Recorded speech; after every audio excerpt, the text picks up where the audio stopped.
Hey, my name is Kim. Welcome back to my channel. I'm here to continue counting down our family's favorite Christmas movies.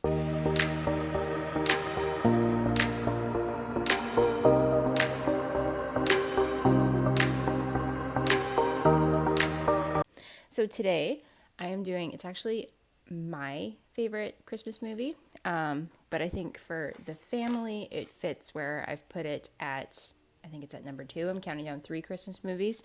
I thought I had 4 weeks in December to count down, so I picked 4 movies, but I realized Christmas is in 2 weeks. Like crazy.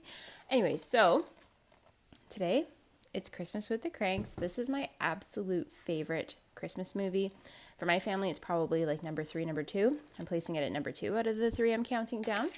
So the plot line for this movie, there will be some spoilers in case you're worried about that, is that the Cranks, their daughter is leaving for college, and so they decide, at the sort of pressure of Tim Allen, the husband, Mr. Crank, to skip Christmas because normally they spend like $6,000 on Christmas, and he thinks that they can save money and have a better time if they go on a cruise. Number one, $6,000 on Christmas in the early 2000s, like wow.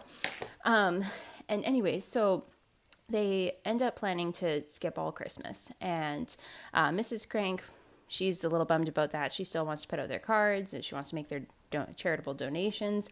It's a no.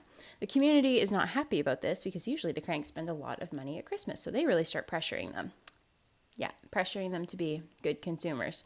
If you didn't know, this movie is actually based on John Grisham's Skipping Christmas, I think it's called.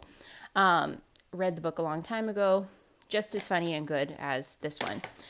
So it's a little bit satirical, anti-consumerism.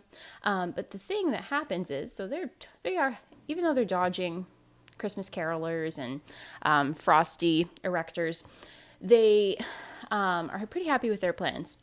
There's this hilarious scene where they're tanning to get ready to go on their cruise, and they run into the reverend from their church.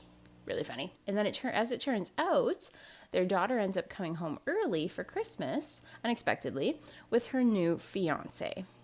So now the Cranks have to try and throw together a Christmas party on Christmas Eve. And of course, everyone in the town is mad at them. And they have to try and find people to invite.